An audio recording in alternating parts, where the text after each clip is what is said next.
அனைவருக்கும் வணக்கம். Welcome to cinema land. இன்னைக்கு நம்ம பார்க்க போகிற படம் ஜான் க்ரௌலி டைரக்ஷனில் சமீபத்தில் வெளியான வி லிவ் இன் டைம் என்ற ரொமான்டிக் ட்ராமா படத்தோட விமர்சனத்தை தான் இன்னைக்கு நம்ம பார்க்க போகிறோம். ஃபர்ஸ்ட் இந்த படத்தோட ஒன்லைன் ஸ்டோரி என்னன்னு பார்த்துக்கலாம். வளர்ந்து வர ஒரு பெண் சமையல் கலைஞரும் சமீபத்தில் டைவர்ஸ் ஆன ஒரு ஆணும் கிரிட்டிக்கலான ஒரு சுச்சுவேஷனில் சந்திக்கிறாங்க. இந்த சந்திப்பு கொஞ்ச நாளில் காதலாக மாறுது.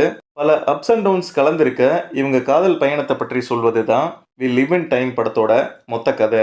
இனி இந்த படத்துடைய டீட்டெயில் ரிவ்யூக்கு போகலாம். இதுவரை என்னோட சேனலை சப்ஸ்கிரைப் பண்ணலைன்னா சப்ஸ்கிரைப் பண்ணுங்க. கூடவே ஆல் பட்டனையும் ப்ரெஸ் பண்ணுங்க. நான் லீனியராக சொல்லப்பட்ட இந்த படத்தோட கதையை லீனியராக சொல்கிறேன். வாங்க படத்தோட ஸ்டோரி என்னன்னு பார்த்துடலாம்.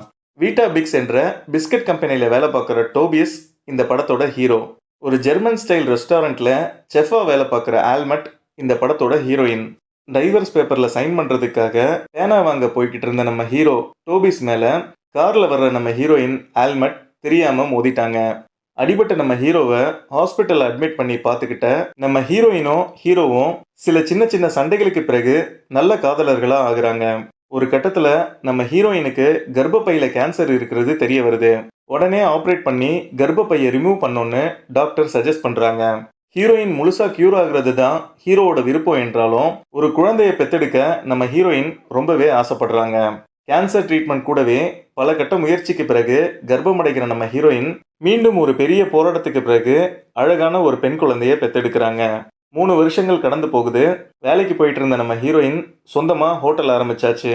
சொந்த வீடும் வாங்கியாச்சு. எல்லாம் நல்லா போயிட்டு இருக்கும்போது திரும்பவும் ஹீரோயினுக்கு அடி வயிற்றுல வலி ஏற்படுது. ஹாஸ்பிட்டலுக்கு போய் பார்த்ததுல 3rd ஸ்டேஜ் கேன்சர். இனி ட்ரீட்மெண்ட் எடுத்தும் பிரயோஜனம் இல்லை.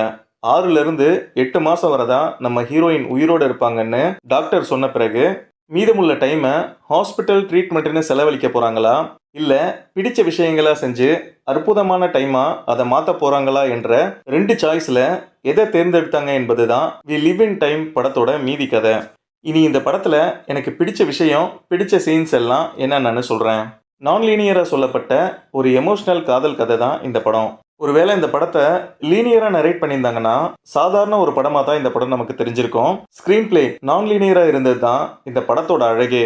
படத்தோட எடிட்டிங்கும் ரொம்ப நல்லா இருந்துச்சு. அடுத்ததா இந்த படத்தில் நடித்த யாருமே நடித்ததாகவே தெரியல. யதார்த்தமான இந்த கதையில் அப்படியே வாழ்ந்திருக்காங்கன்னு சொல்லணும். அந்தளவுக்கு ஒவ்வொருத்தரோட ஆக்டிங்கும் ரொம்ப ரியலாக இருந்தது. அதிலும் ஸ்பைடர்மேனாக பார்த்த நம்ம ஹீரோ ஆண்ட்ரூ கார்ஃபீல்டு எமோஷனல் காட்சிகள் எல்லாம் நல்லா ஸ்கோர் பண்ணியிருக்காரு. இவருக்கும் ஹீரோயினாக நடித்த ஃப்ளோரன்ஸ் பக் இருவருக்கும் இடையேயான கெமிஸ்ட்ரி ரொம்ப நல்லா இந்த படத்தில் ஒர்க் அவுட் ஆகியிருக்கு. படத்தோட லொக்கேஷன்ஸ், டைலாக்ஸ் எல்லாமே அற்புதமாக இருந்தது. அங்கங்கே வர்ற காமெடி காட்சிகளும் படத்தை போர் அடிக்காமல் கொண்டு போக உதவி செஞ்சிருக்கு. கூடவே நம்மளை டிஸ்டர்ப் ஆக்குற பல காட்சிகள் இந்த படத்தில் இருக்கு. ஹீரோயினுக்கு குழந்தை பிறக்கிற சீன்ல எல்லாம் ரொம்பவே பதட்டமடை வச்சுட்டாங்க.